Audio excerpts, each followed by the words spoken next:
Hello friends, welcome to study with Kashi. तो friends, कैसी चल रही है आपकी बोर्ड एग्जाम की तैयारी? मैं उम्मीद करती हूँ अच्छी चल रही होगी। और आपकी तैयारी को दोगुना करने के लिए आज की वीडियो में हम लेकर आए हैं अनसोल्ड पेपर 2025 के सेट नंबर 4 के पेपर कोड 347 केडी की पार्ट 3 को। फ्रेंड्स, इससे पहले वाली वीडियोज़ में हमने पार्ट 1 और पार्ट 2 कराया था। अगर आपने वो वीडियोज़ नहीं देखी तो मैंने प्लेलिस्ट बनाई हुई है, आप वहां से जाकर जरूर देख सकते हैं।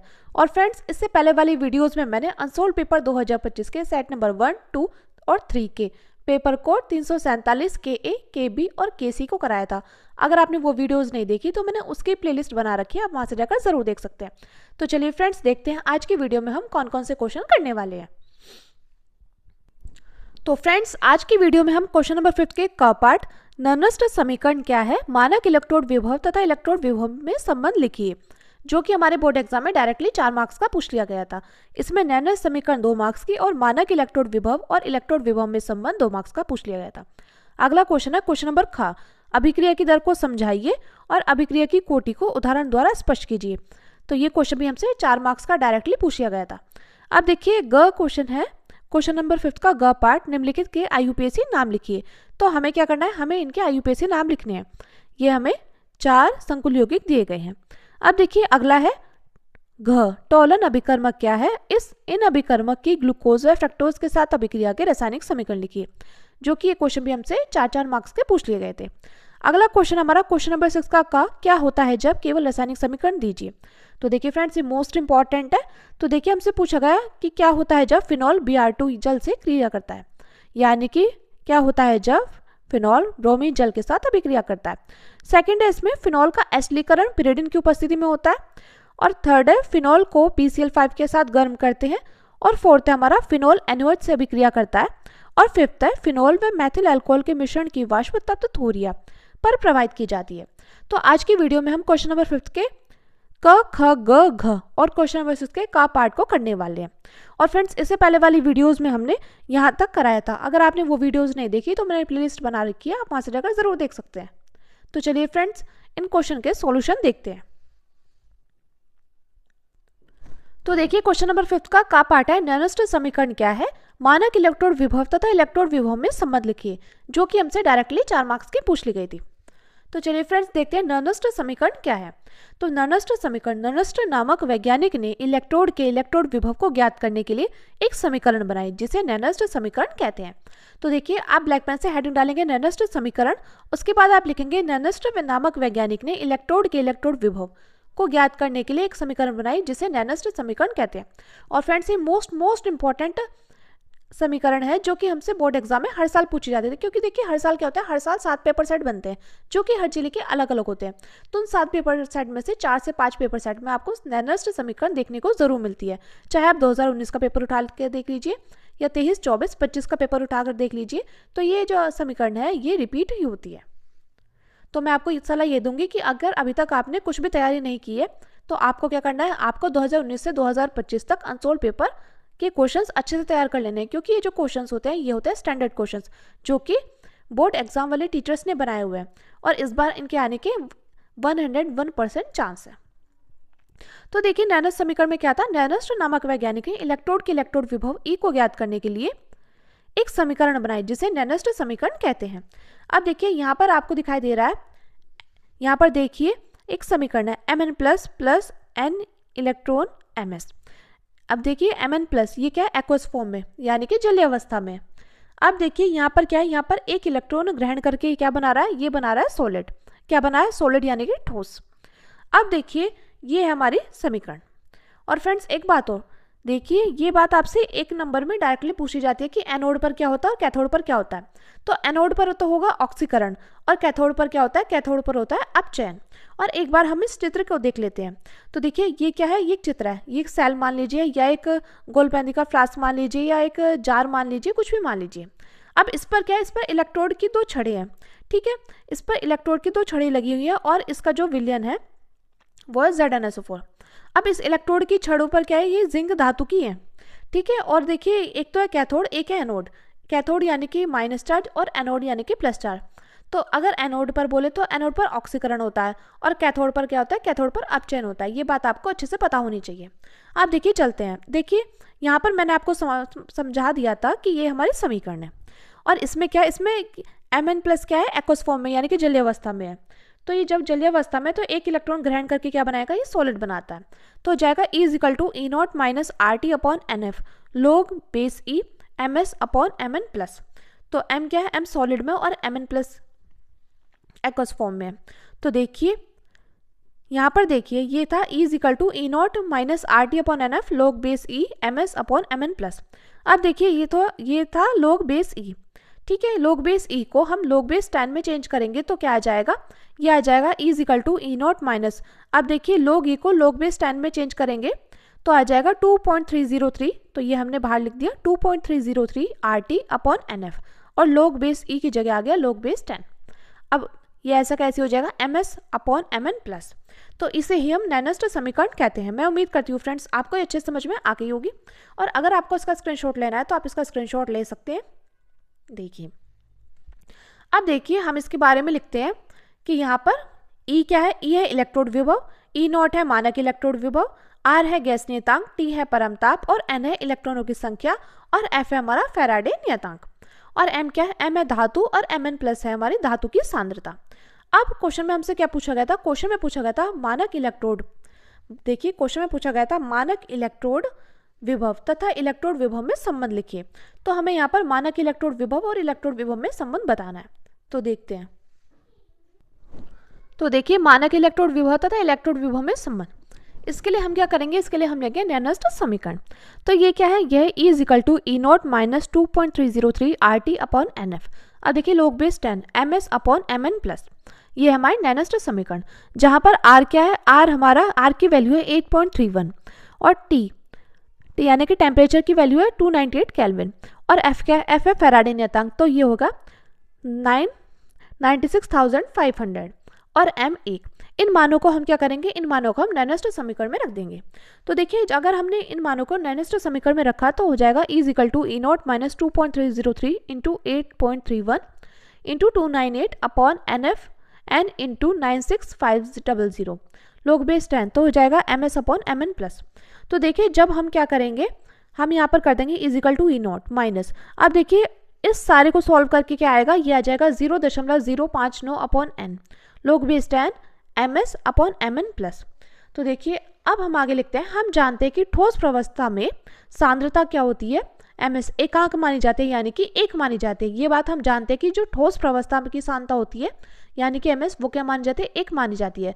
तब उपयुक्त समीकरण को इस प्रकार लिखा जा सकता है, यानी कि हम M सॉलिड की जगह क्या लिख सकते हैं, 1 लिख सकते हैं। तो हो जाएगा E=E0 - 0.059/N log base 10 1/Mn+ aqueous में। तो यही हमारा मानक इलेक्ट्रोड विभव तथा इलेक्ट्रोड विभव के बीच संबंध है। क्या है ये हमारा इलेक्ट्रोड विभव और मानक इलेक्ट्रोड के विभव संबंध है, जहां पर E क्या है, E हमारा इलेक्ट्रोड विभव है और E0 की बात करें तो E0 है हमारा मानक इलेक्ट्रोड विभव। मैं उम्मीद करती हूँ फ्रेंड्स आपको ये क्वेश्चन अच्छे समझ में आ गया होगा। देखिए अगर आपने क्वेश्चन तैयार कर लिया ना तो आपके 4 मार्क्स बिल्कुल पक्के हो जाएंगे। तो देखिए अगर आप इसका स्क्रीनशॉट लेना चाहते हैं तो आप इसका स्क्रीनशॉट ले सकते हैं। अब चलिए बढ़ते हैं अगले क्वेश्चन की तरफ, जो कि है अब अगला क्वेश्चन हमारा ख पार्ट, यानी कि क्वेश्चन नंबर 5 का ख पार्ट। अभिक्रिया की दर को समझाइए और अभिक्रिया की कोटि को उदाहरण द्वारा स्पष्ट कीजिए। तो ये क्वेश्चन हमसे डायरेक्टली 4 मार्क्स का पूछ लिया गया था कि अभिक्रिया की दर को समझाइए और अभिक्रिया की कोटि को उदाहरण द्वारा स्पष्ट कीजिए। तो हम यहाँ पर लिखते हैं अभिक्रिया की दर, और देखिए दर आ जाए वेग आ जाए ये दोनों एक ही होते हैं, दर और वेग क्या होते हैं, दोनों एक ही होते हैं। तो यहाँ पर अभिक्रिया की दर, तो देखिए या यहाँ पर वेग भी लिख सकते हैं आप। तो अभिक्रिया की दर एकांक समय में अभिकारक की या उत्पाद की सांद्रता में होने वाले परिवर्तन को अभिक्रिया की दर कहते हैं। अभिक्रिया जैसे देखिए अभिकारक, मैं आपको इसमें बता दूं अभिकारक क्या है अगर आपको नहीं पता है। अभिकारक होते हैं जो बराबर के इस तरफ होते हैं, और उत्पाद क्या होते हैं, उत्पाद वो होते हैं जो बराबर के इस तरफ होते हैं। तो अभिक्रिया की दर क्या है, एकांक समय में अभिकारक या उत्पाद की सांद्रता में होने वाले परिवर्तन को अभिक्रिया की दर कहते हैं। क्या कहते हैं, एकांक समय में अभिकारक या उत्पाद की सांद्रता में होने वाले परिवर्तन को अभिक्रिया की दर कहते हैं। R=ΔC/ΔT, जहां पर ΔC है सांद्रता में परिवर्तन और ΔT है समय अंतराल। और देखिए कई बार हमसे क्या होता है, MCQ क्वेश्चन में डायरेक्टली पूछा जाता है अभिक्रिया की दर का मात्रक बताइए या अभिक्रिया का वेग का मात्रक बताइए। तो देखिए इसका मात्रक होता है मोल प्रति लीटर, मोल प्रति लीटर इंटू सेकेंड। ΔC क्या है यहाँ पर सांद्रता, सांद्रता में परिवर्तन। और हम जानते हैं सांद्रता का जो मात्रक होता है वो होता है मोल प्रति लीटर। तो यहाँ पर हो जाएगा मोल प्रति लीटर इंटू सेकेंड। मोल प्रति लीटर और लीटर गुणा सेकेंड हो जाएगा। या इसको हम इस प्रकार भी लिख सकते हैं, mole litre inverse into second inverse. हम इसको कुछ इस प्रकार भी लिख सकते हैं। अब देखिए बात करते हैं अभिक्रिया की कोटि की। तो अभिक्रिया की कोटि क्या है? किसी रासायनिक अभिक्रिया में अभिकारक अणुओं की वह संख्या जो अभिक्रिया के वेग को प्रभावित करती है, अभिक्रिया की कोटि कहलाती है। फिर से देखिए अभिक्रिया की कोटि क्या होती है कि किसी रासायनिक अभिक्रिया में अभिकारक अणुओं की वह संख्या जो अभिक्रिया के वेग को प्रभावित करती है, अभिक्रिया की कोटि कहलाती है। बात करें उदाहरण की, तो उदाहरण है इसका NH4NO2 एरो N2 + 2H2O। अब देखिए ये जो उदाहरण है ये है प्रथम कोटि का उदाहरण। तो यहाँ पर देखिए हमें क्या निकालनी है? अभिक्रिया की कोटि। तो यानी कि अभिक्रिया कोटि क्या होती है? अभिकारक अणुओं की संख्या होगी, वो क्या होगी? वो हमारी अभिक्रिया कोटि होगी। तो हम यहाँ पर लिखते हैं R1 = K NH4NO2। तो कोटि क्या है? यहाँ पर कोटि है 1। मैं उम्मीद करती हूँ फ्रेंड्स आपको ये क्वेश्चन अच्छे समझ में आ गया होगा। चलिए अब हम आगे बढ़ते हैं। अब देखते हैं क्वेश्चन नंबर ग, निम्नलिखित के IUPAC नाम लिखिए। तो फ्रेंड्स ये मोस्ट इंपॉर्टेंट क्वेश्चन है। और देखिए IUPAC ये नेम आपसे डायरेक्टली 5 मार्क्स के पूछ लिए जाते हैं। कई बार 2 मार्क्स के, 4 मार्क्स के, 5 मार्क्स के डायरेक्टली पूछ लिए जाते हैं। तो यानी कि आपके बोर्ड एग्जाम में IUPAC का भी अच्छा खासा रोल है। तो देखिए यहाँ पर बोला गया है निम्नलिखित के IUPAC नाम लिखिए और हमें कंपाउंड दिया गया है K2HgI4। ठीक है, तो यहाँ पर देखिए K2HgI4। तो देखिए यहाँ पर हम देखते हैं सबसे पहले धनावेश लिगेंड क्या होता है। ये देखिए ये भी लिगेंड है और ये भी लिगेंड है। तो सबसे पहले हम क्या करेंगे? हम यहाँ पर धनावेश लिगेंड का नाम लिखेंगे और फिर लिखेंगे ऋणावेश लिगेंड का नाम। तो धनावेश लिगेंड क्या है? धनावेश लिगेंड है हमारा, धनावेश लिगेंड क्या है? धनावेश लिगेंड का है ये I4 होगा हमारा धनावेश लिगेंड। और Hg क्या होगा? Hg होगा हमारा ऋणावेश लिगेंड। तो यहाँ पर देखिए यहाँ पर आपको क्या दिखा जा रहा है? K2 हम जानते हैं पोटेशियम। तो K क्या होता है? पोटेशियम होता है। तो फिर हम यहाँ पे लिखेंगे पोटेशियम। और देखिए यहाँ पर है K2। तो ये कुछ इस प्रकार हो जाएगा 2K+ और HgI4। यहाँ पर 2- इलेक्ट्रॉन हो जाएंगे। ठीक है, अब यहाँ पर हमें क्या करना है? हमें यहाँ पर Hg की ऑक्सीकरण संख्या निकालनी है। क्योंकि देखिए यहाँ पर I4 क्या है? ये धनावेश लिगेंड है और Hg क्या है? ऋणावेश लिगेंड। तो हमें इसकी ऑक्सीकरण संख्या निकालनी है। तो जो ऑक्सीकरण संख्या निकल कर आएगी उसको हम लास्ट में रोमन नंबर में लिख देंगे। तो हमें निकालनी है किसकी ऑक्सीकरण संख्या? हमें निकालनी है Hg की। तो हम यहाँ पर क्या करेंगे? हम यहाँ पर देखिए सिर्फ ये लेंगे, Hg हमें निकालना है। तो Hg को x मान लेंगे और I क्या है? 4 है। तो देखिए हम जानते हैं इसकी ऑक्सीकरण संख्या होती है 1। तो बराबर में हम कर देंगे -2। ये हम यहाँ पे लिख देते हैं ऑक्सीकरण संख्या। ठीक है, तो ये जाएगा x -4 बराबर -2। तो ये हो जाएगा x बराबर 2। क्योंकि देखिए -4 बराबर की दूसरी तरफ जाएगा तो हो जाएगा +4 -2। तो इसमें से हम घटाएंगे तो हो जाएगा x बराबर 2। तो देखिए पहले हमने लिखा पोटेशियम का। अब हम क्या करेंगे? अब हम लिखेंगे यहाँ पर धनावेश लिगेंड का नाम। तो धनावेश लिगेंड क्या है हमारा? ये है। तो धनावेश लिगेंड क्या है? धनावेश लिगेंड है हमारा। तो देखिए अब हम यहाँ पर जो नाम लिखेंगे वो लिखेंगे I4 का। तो देखिए I4 यहाँ पर देखिए 4 है तो क्या लिखेंगे? Tetra, potassium tetra. और I की जगह क्या लिखेंगे? आइडो, पोटेशियम टेट्रा आइडो। उसके बाद क्या लिखेंगे? उसके बाद लिखेंगे Hg का नाम। तो Hg क्या है? Hg होगा मर्क्यूरेट। क्या होगा? मर्क्यूरेट, मर्क्यूरेट। और इसकी ऑक्सीकरण संख्या कितनी निकल कर आई है? ये आई है 2। तो हम इसको रोमन नंबर में लिख देंगे। तो देखिए इसका IUPAC नाम हो जाएगा पोटेशियम टेट्रा आइडो मर्क्यूरेट सेकेंड। मैं उम्मीद करती हूँ फ्रेंड्स आपको ये अच्छे समझ में आ गया होगा। चलिए अब हम आगे बढ़ते हैं। अब देखिए अगला क्वेश्चन है हमारा ये CuNH3 4SO4 का हमें IUPAC नाम बताना है। तो यहाँ पर जो Cu है वो क्या है? वो है केंद्रीय धातु। ये है केंद्रीय धातु। और NH3 क्या है? NH3 हमारा लिगेंड है। क्या है ये हमारा? ये हमारा लिगेंड है। और SO4 क्या है? SO4 यहाँ पर लिखी है। अगर देखिए SO4 यहाँ पर होती तो सबसे पहले इसका नाम लिखते, लेकिन यहाँ पर SO4 क्या है सबसे लास्ट में, तो हम इसका नाम लास्ट में लिखेंगे। अब देखिए इसमें हम सबसे पहले किसका नाम लिखेंगे, इसमें हम सबसे पहले लिखेंगे लिगेंड का नाम। तो देखिए सबसे पहले लिखेंगे लिगेंड का नाम, लेकिन यहाँ पर हम क्या करेंगे, पहले हम कॉपर की ऑक्सीकरण संख्या निकाल लेंगे। तो देखिए ऑक्सीकरण संख्या किसकी निकालनी है, ये निकालनी है हमें कॉपर की, तो कॉपर को मान लेंगे X। उसके बाद देखिए NH3 की कितनी होती है, 0 होती है, तो 4 है तो 4 गुणा 0, अब प्लस, और देखिए SO4 की क्या होती है, SO4 की होती है -2। अब हम इसको बराबर में 0 कर देंगे, तो हो जाएगा x - 2 = 0, तो ये हो जाएगा x बराबर 2, यह आ जाएगा x बराबर 2। अब देखिए हम क्या करेंगे, हम इसमें करेंगे लिगेंड का नाम लिखेंगे सबसे पहले। ऐसे क्वेश्चन जब भी दिए गए हो तो उसमें सबसे पहले लिगेंड का नाम लिखते हैं। तो यहाँ पर है, यहाँ पर देखिए आप देख पा रहे हैं NH3 4 है, यानी कि टेट्रा, ठीक है। उसके बाद देखिए NH3, इसको लिखेंगे हम एमीन, टेट्रा एमीन। उसके बाद देखिए, उसके बाद लिखेंगे केंद्रीय धातु, तो ये क्या है Cu यानी कि कॉपर, और कॉपर की ऑक्सीकरण संख्या कितनी निकल कर आई है, 2 निकल कर आई है, तो हम इसको रोमन नंबर में लिख देंगे, ठीक है। उसके बाद देखिए हम लिखेंगे SO4, या इसका नाम यानी कि सल्फेट। मैं उम्मीद करती हूँ फ्रेंड्स आपको इतना अच्छे समझ में आ गया होगा। चलिए अब आगे बढ़ते हैं। अगला देखिए, अगला है K3Al की 3। अब हमें इसका नाम लिखना है। तो देखिए C2O4 क्या होता है, ये होता है ऑक्सलेट। अब देखिए यहाँ पर K3 यहाँ पर पोटेशियम है, यहाँ पर ये केंद्रीय धातु है, क्या है ये केंद्रीय धातु, और ये क्या है, ये हमारा है लिगेंड, क्या है ये हमारा लिगेंड है, ठीक है। तो हम क्या करेंगे, सबसे पहले हम एल्यूमिनियम की ऑक्सीकरण संख्या निकाल देंगे। तो यहाँ पर हम ऑक्सीकरण संख्या निकालेंगे। तो देखिए पोटेशियम है 3, तो 3 गुणा पोटेशियम की, देखिए पोटेशियम के 3 अणु हैं, लेकिन पोटेशियम की ऑक्सीकरण संख्या होती है 1, प्लस किसकी निकालनी है, Al की निकालनी है, तो Al को X मान लीजिए। अब देखिए ये C2O4 की ऑक्सीकरण संख्या कितनी होती है, -2 होती है, लेकिन ये 3 गुणा -2 बराबर 0, 3 गुणा 1 प्लस X -3 दूनी 6 बराबर X - 3 बराबर 0, तो हो जाएगा X बराबर 3। अब देखिए अब हम क्या करेंगे, सबसे पहले लिखेंगे पोटेशियम का नाम, तो ये हो जाएगा पोटेशियम।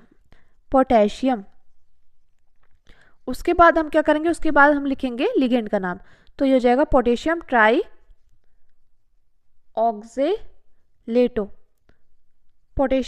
ऑक्जेलेटो, और Al क्या हो जाएगा, Al हो जाएगा एल्यूमिनेट, क्या हो जाएगा, Al हो जाएगा एल्यूमिनेट। और Al की ऑक्सीकरण संख्या कितनी निकल कर आई थी, ये निकल कर आई थी हमारी 3, तो इसका IUPAC नाम हो जाएगा पोटेशियम ट्राई ऑक्जेलेटो एल्यूमिनेट 3। मैं उम्मीद करती हूँ फ्रेंड्स आपको ये अच्छे समझ में आ गया होगा। अब देखिए अगला है CrCO6, इसका हमें IUPAC नाम बताना है। तो देखिए हम क्या करेंगे, यहाँ पर ये क्या है, Cr है केंद्रीय धातु, और ये लिगेंड है, हम इसकी ऑक्सीकरण संख्या निकालेंगे, तो ये हो जाएगा X प्लस, हम जानते हैं CO की ऑक्सीकरण संख्या कितनी होती है, 0 होती है, तो हो जाएगा X बराबर 0, ठीक है।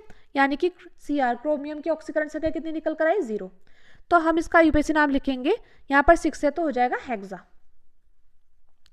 उसके बाद CO क्या होता है, C होता है कार्बोनिल,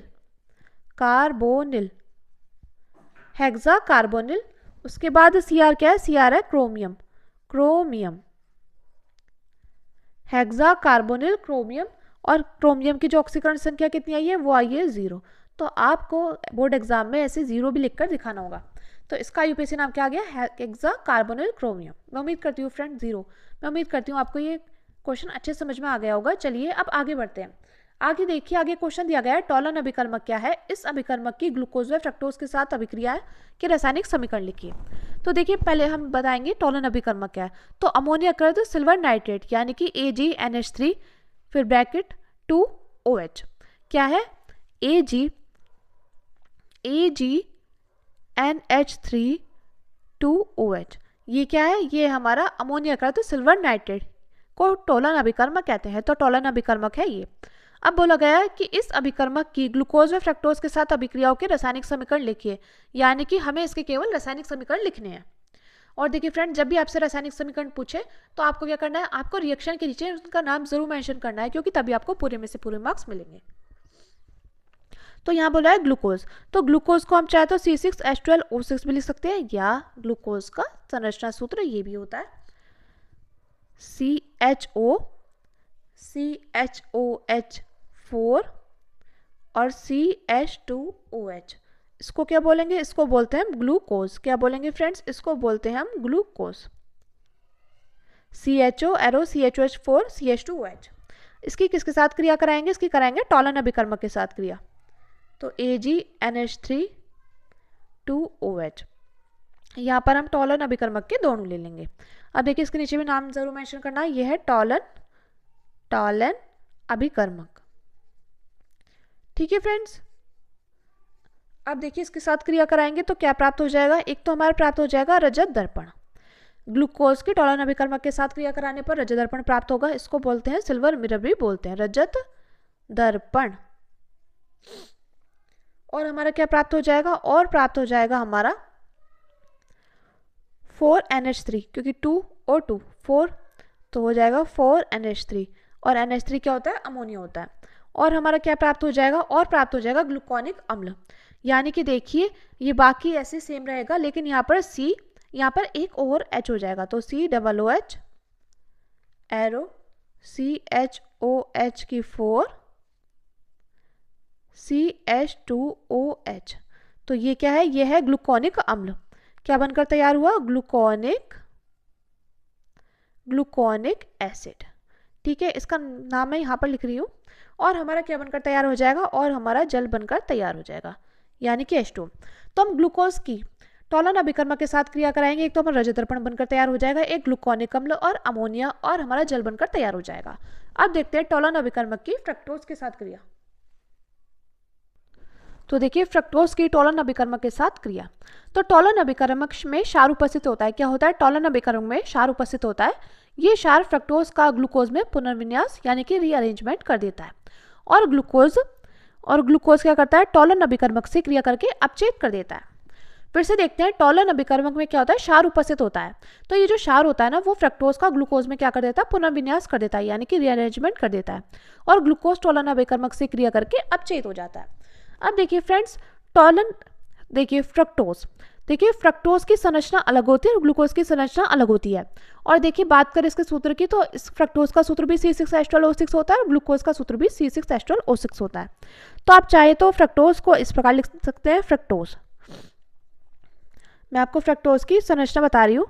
फ्रक्टोज की संरचना कुछ इस प्रकार भी होती है, CH2OH arrow C double bond O CHOH3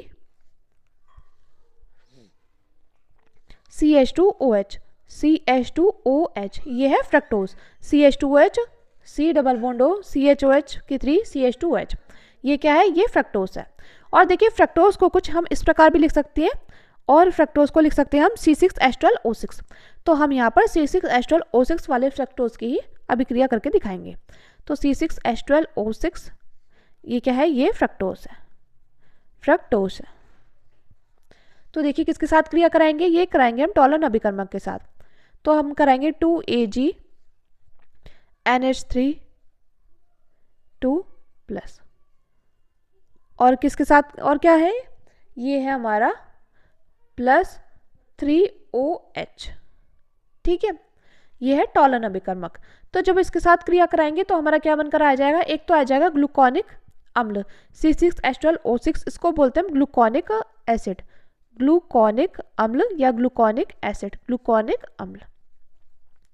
और क्या बनकर आ जाएगा, और हमारा रजत दर्पण बनकर आ जाएगा 2Ag, इसको बोलेंगे हम रजत दर्पण, तो आप यहाँ पर लिख लीजिएगा।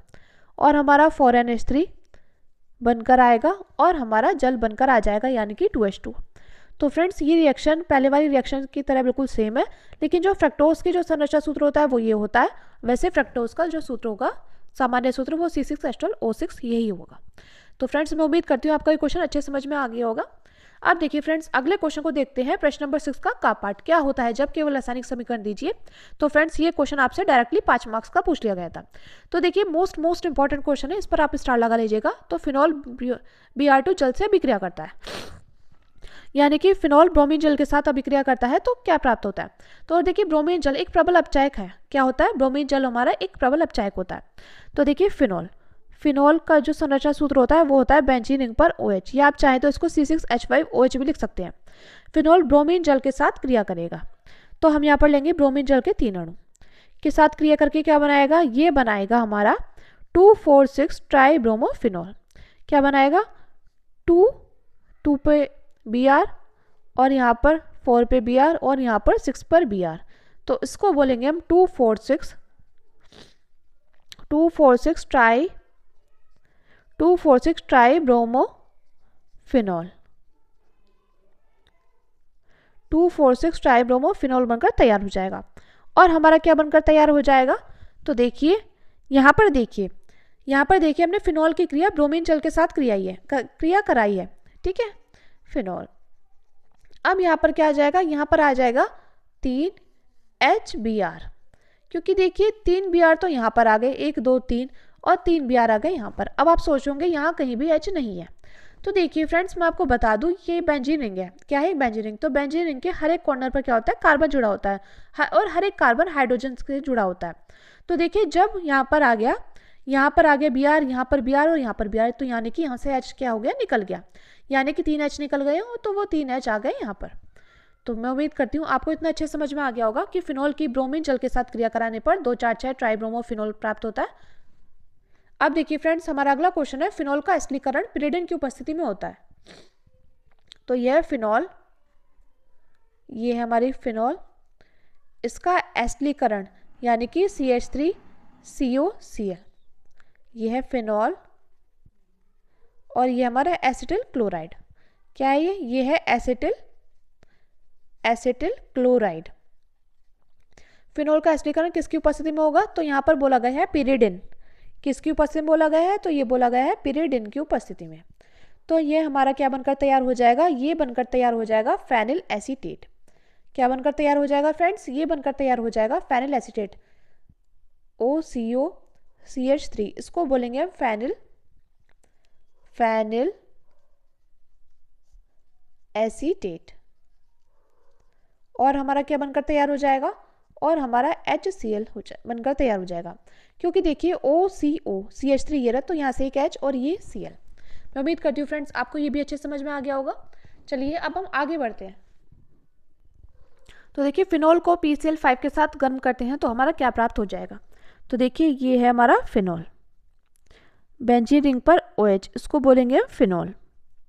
फिनॉल की किसके साथ क्रिया कराएंगे, तो क्रिया कराएंगे हम PCl5 यानी कि फास्फोरस पेंटाक्लोराइड से, PCl5 के साथ क्रिया कराएंगे तो हमारा क्या बनकर तैयार हो जाएगा, तो हमारे यहाँ पर बनकर तैयार हो जाएगा क्लोरोबेंजीन।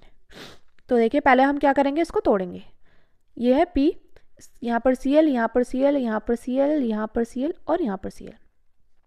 तो देखिए एक Cl चला जाएगा बेंजीन के साथ, इस बेंजीन के साथ चला जाएगा ये Cl, और ये वाला Cl किसके साथ चला जाएगा, ये वाला Cl चला जाएगा हमारा इस H के साथ। एक Cl चला गया बेंजीन के साथ, एक Cl चला गया H के साथ, तो यानी कि कितने Cl बचे, 3 Cl बचे और एक P बचा और ये O बचा। तो यहाँ पर आ जाएगा हमारा, देखिए बेंजीन रिंग पर OH, बेंजीन रिंग पर ये बेंजीन रिंग के साथ चला गया एक Cl, ये डन हो गया, तो इसको बोलेंगे हम क्लोरोबेंजीन। क्या बोलेंगे फ्रेंड्स, इसको बोलेंगे हम क्लोरोबेंजीन, इसको बोलेंगे हम क्लोरोबेंजीन। और देखिए और क्या बनकर तैयार हो जाएगा, एक H इस H के साथ चला जाएगा ये Cl, तो HCl। अब क्या बचा, एक तो P बचा और एक 3 Cl बचे और एक O बचा, तो ये हो जाएगा POCl3। मैं उम्मीद करती हूँ फ्रेंड्स आपको अच्छे समझ में आ गया होगा कि फिनॉल को फास्फोरस पेंटाक्लोराइड के साथ गर्म करने पर क्लोरोबेंजीन प्राप्त हो जाएगा और हमारा हाइड्रोक्लोरिक अम्ल और फास्फोरस ऑक्सीक्लोराइड बनकर तैयार हो जाएगा। अब देखिए अगला क्वेश्चन है, फिनॉल NaOH से अभिक्रिया करता है। तो देखिए फिनॉल जब NaOH के साथ अभिक्रिया करेगा तो क्या बनकर तैयार हो जाएगा, फिनॉल किसके साथ क्रिया कराएगा, NaOH के साथ क्रिया करेगा, तो यहाँ पर हमारा बनकर तैयार हो जाएगा सोडियम फिनॉक्साइड। तो बेंजीन रिंग पर ONA, इसको बोलेंगे हम सोडियम फिनॉक्साइड, इसको बोलेंगे सोडियम फिनॉक्साइड। तो हमारा सोडियम फिनॉक्साइड बनकर तैयार हो जाएगा, और क्या बनकर तैयार हो जाएगा, और हमारा जल बनकर तैयार हो जाएगा। तो जब हम फिनॉल की NaOH के साथ अभिक्रिया कराएंगे तो सोडियम फिनॉक्साइड और जल बनकर तैयार हो जाएगा। अब देखिए अगला है हमारा, फिनॉल व मैथिल अल्कोहल के मिश्रण की वाष्प तप्त थोरिया पर प्रवाहित की जाती है तो क्या प्राप्त होगा। तो देखिए फिनॉल होता है ये, बेंजीन रिंग पर OH, इसको बोलेंगे फिनॉल। और देखिए मैथिल अल्कोहल, तो मैथिल होता है CH3 और अल्कोहल होता है OH, तो ये क्या है, ये है मैथिल अल्कोहल है। ठीक है, मैथिल अल्कोहल की क्या कराएंगे कि मिश्रण को तप्त थोरिया के साथ इसकी क्रिया कराएंगे, तप्त थोरिया के साथ क्रिया कराएंगे तो यहाँ पर बनकर तैयार हो जाएगा एनीसोल। क्या बनकर तैयार हो जाएगा, एनीसोल। तो बेंजीन रिंग पर OCH3, इसको बोलेंगे हम एनीसोल। क्या बोलेंगे फ्रेंड्स, इसको बोलेंगे हम एनीसोल बोलेंगे। और देखिए इसको बोलेंगे फिनाइल मिथाइल ईथर, या इसको आप फिनाइल मिथाइल ईथर भी बोल सकते हैं, ईथर। और हमारा क्या बनकर तैयार हो जाएगा, और हमारा बनकर तैयार हो जाएगा जल, यानी कि H2। तो जब फिनॉल की मैथिल अल्कोहल के साथ तप्त थोरिया की उपस्थिति में गर्म करते हैं तो इसको जो कंपाउंड प्राप्त होगा इसमें, ये प्राप्त हो जाएगा एनीसोल, यानी कि फिनाइल मैथिल ईथर, और हमारा जल बनकर तैयार हो जाएगा। तो फ्रेंड्स आज की वीडियो में बस इतना ही। मैं उम्मीद करती हूँ आपको ये क्वेश्चन अच्छे समझ में आ गए होंगे। और फ्रेंड्स अगर आपको और कोई से भी सब्जेक्ट का सोल्व पेपर सॉल्व कराया तो आप कमेंट कर जरूर बताना। तो चलिए फ्रेंड्स मिलते हैं नेक्स्ट वीडियो में। Thanks for watching. और हाँ फ्रेंड्स, अगर अभी तक आपने हमारे चैनल को सब्सक्राइब नहीं किया तो चैनल को सब्सक्राइब कर लीजिएगा और वीडियो को लाइक शेयर कमेंट करना मत भूलिएगा। Thanks for watching.